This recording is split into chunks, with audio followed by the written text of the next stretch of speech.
जल्दी छिलो जल्दी बना के खाई जाओ कि मुर्गा क्या करबो। तू का करबे आई करते न बनी तो नहीं खो हमारा मुर्गा जान काटा तरे। बावतर छिला बावतर तू का बड़े लतखोर बड़े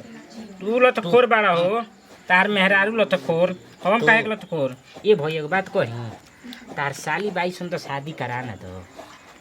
जानलो कर पहले काम वाला बात कर ना तो जानत रहे भले बड़े तू शादी के उपासल बड़े ना तो जोड़ा जीवे के बेर में का उनमान जान जी है। तुम्हारे कब टकले रही हो हमरो उफान मारता जनता रहनु जवानी ऐसे ही जियान होई देखिए के हैं साला हमार साली के तू जानत रहे धोनो में नहीं खसो नहीं के गोड़ा होते आ सुनो जान ले इ तहार मेहरारू ना बनहिन मुर्गा माई के हाथे आज बना ले हो हो बस कर बे साला ये ले काम करो बे तार मेहरारू छुछुनर मार दे। मोइले भाई छुछुनर नहीं बनावेली कबो खाना ठीक ना लागेला जानलो अरे होइसे छिलो हो यही बेर ना खाली तू गरमाई रहेलो तारा पूजा पंखा में डाले के पड़ी ठंडाई रह बजुन ठीक है बे नतिया काम करत न करेजा दुहा जाई लेकिन जेकरा घर में दू गो पतो हो बेटी हो आ बेटा हो सब बा लेकिन कोई के न मतारी के नहीं के तो सास खाई कि ना खाई मतारी खाई कि ना सब अपना पेट के सोचत होगे मुर्गा वही बेरा कैल बा का जने कौन मुर्गा बनावत सन तो बना के खा लेली सन अभी तक ले बुढ़िया के ना पूछेली सन का करब करही के न बा जब जन्म आदमी इंसान में लेल तो करही में छटुओ छटुआ ए मम्मी जी काया मम्मी जी चिल्ला अरे तड़ू देखो मुर्गा का करते? काटनी का करे आराम करत रही अब बताओ कबे का मुर्गा आइल बा अभी तक बनल ना तोरो पत्तो हो ऐसन खोजले बाइस की का कही ए नती उ देखत तनी नु तहार मौगी आई त काट दही अरे हमार मेहरारू को मत हम कर किस्मत के दी, बढ़िया सब रही से करा है। आई तो मेहरारू लाखों में एक आई दुनिया दियाद हमार देख देख के जरूरत होका रही वो आई बजा वो नती कहत रहन होका आके एक जनी चुहानियो करत रह जई ना एक जनी ऊपर झपर में तबाह हो जे आई आदमी करत त कोनो गिनतीए नहीं खे हम अपना पसंद से शादी करम जनले मई पापो को हम के देखल पापा ये पतो हई जनले हम देखत नहीं अपना खातिर लईकी तो नहीं कोनो टेंशन मत करो कहले जो करसन अपना मन के कुल त अपना मने के होता तोरा कितना सेवा करी नु तू कहबे कि हां छोटकी पतो मिलल बिया रे बेटा नती कोई का जामल बा यही करे खातिर न और जो जल्दी बनवाऊ हमारा हम भूख ना लागल बनाए चुहानी ना जे देखत नहीं बना के आ बुढ़िया के खाना दे देली सन कि ना कहियो ऐसन होत रे त हम चुहानी ना जातो कम बिना चुहानी गोइले बन जातो खाना रोज चुहानी जा ई का की रे पतो को तन डाटल कर आ वो शाखा के रखले बड़न छोटकी। पे खाई लग रहत न जना बाहर बहन चलो धोवा जा चलाई आराम से चलाई ना तारा अकेले ना होई तीन नहीं मिल होता हमारे छकन में ऐसे ऐसे मत हाँ, कर बस ए भैया तू तो चलाई मौगी के साथे साथे पीछे पीछे घुमत चल साला, या कहू के चल। घरवा नहीं की करoi तो जय हम हम ऐसे करो में जय ना बेइज्जती हो जाए हम तो मौगी के पीछे बात पीछे ना ना अचार जय जय बाबू जी सब हुए करे ले हम जाना पे ना हां ये ये सब सब जाई रहो का आई हो दादा हमारी करना जरूर है, घटिया इंसान बानी जी। जाई का था ना हम बानी बढ़िया मानी ले मातारी बराबर तू सरऊ हां हो हमारा मुंह में सुंदर का सुंदर बतियावता भौजी आज देखो कैसे कैसे बताओ बतियावता हमको बोलते बोलले बनी जान तनी बाबू जी घटिया आदमी के घटिया सोच हाँ, के हाँ। सोच तक केहू ना बदल सकेला ना। चलो चलो ई सारे बाहर जाई तो हम बाहर जाई ना जी तो हम ना जाई ना रसोवत हन जब कोई भैया, नहीं हम उन्हीं के कांच- का परिवार हम जाना तनी चलो चलो हैं? हम कांच- उन्हीं का परिवार होता है अरे हम कांच कुंवर बानी तने चला चला घूमे खाए दो चलाई चलाई चला बाबू हो पहले खेले खाए दो तू जा बाहर विदेश ना रब दयाद हमन पटीदार हमन अभी ये भैया में हमारे हिसाब बा और मारा में ऐसे पटक मार के मुआ ये धोआवा मऊ रुक जाई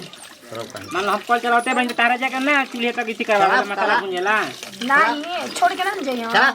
जाई तो इनका बहिया के लेकर टूट लो। जाई रुक जाई बाबा हां हां हां हमारे भौजी के हाथे का ना सुंदर चाउ धोआता हो बताओ तन तो हम बढ़िया नहीं करे नहीं हाँ, बाबा हाँ। जी लेकिन हम करम फुटल रहे कि इनका से हम बियाह तो ये कहीं बोला था हमारा से हो गई इतना भाभी हां चलाओ रे चला खाली आओ ये चलाओ हटा हटा रौड़ा बतिया हमारे शादी हो रही थी तो इनके एकदम अब का को कल है चमक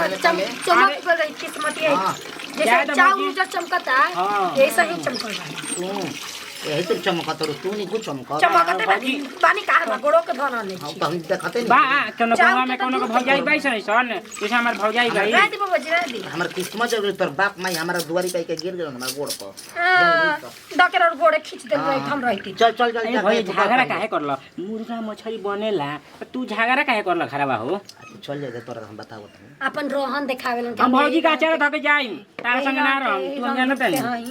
चली बाबूजी आई चल ओकर काहे के ले जाता रे राउर का क्या तनी संगे जात करई हम तनी काम ये रुके जे कुछ के जरूरत पड़ता आई बाबूजी भैया तू भाई हो भौजाई संग मजाक करते आई रे दादा रे माई रे आई रे भैया रे दादा आज हम मुर्गा ना खाई रे माई आई रे दादा मजाक करता साला और हमारे में ले रे ये भैया भौजाई हो तो मजाक कर देन का हो गइलो बार की यही जे तार कचुमर ठीक बा जादा साला करी का आई साला ये बुझाता कि मेहर मौगा हमार मेहर हो के पता बाप रे बाप चली कहिए कि गैस खत्म भइल बा कहने के भरवा दीजिए त ई मरद के तनको सुना त नहीं के कि हां माने का जरूरत बा घर में कौन चीज का बात कुछ ना खाली रोज मुर्गा मछली खाए के बाद आके रखा जाता दिनों को दोपहरिया को आ तुम मर गर्मी में चूल्हे फूक फूका बना बना खिया मन तो करला कि फेंक दी मुंह पे मरद ना रहता त तारा के समझाइती बढ़िया से जैसे चावल के भात बनाते वैसे तारा के भतार बनावे से पहले हम का बना देती भगवान ना जानते हाँ ये देखो हम के मारे तन के चूल्हे पे टिकट नहीं खाते बोल के इनके बना के हुरावा ललैया धैले रहेला मगर के फेंक दे मुंह पे ले जाके कि ठीक है लीला बुन है अब लीला लीला हम आई नु लीला हम मौगे खाली ली तू ना लीला अथी हो गइल बाटे आ लीला लीला कले बनी खाला गोड़ी गोड़ी का कनी गोड़ी एक और तो मुंह दे बापू जल मुहा में लगा ली जतनी रौरा ना गोड़िया खाइना तारे तो चौके के नीचे न ठुक जना मेहरारू के लेके खा खा खा काहे ना एबरा पेट भर लो खा के आई जंगावा रनमा खा लो छड़वा खा लिया कर रौरा दिले मदी काट के लेली भूज के दे दी जंगावा खा कर के खा लो छड़वा खा लो खटी बड़ू ढेर तेज देख के जोते रहम जन्नी ना ना रहब तो बनबो ना करी काहे ना ना रहब तो मुंह यही ना से ना हमर मेहर हतनी खाले आ तू खालू हता ना देखी ना ना कतना खाइला भइल बड़ ढेर तेज बना तारू तेज का बनत जी आ तक से देखले बनी बैठ के खाई काहे ना रार मेरा रुल बे इनर के पर घोट एला मोट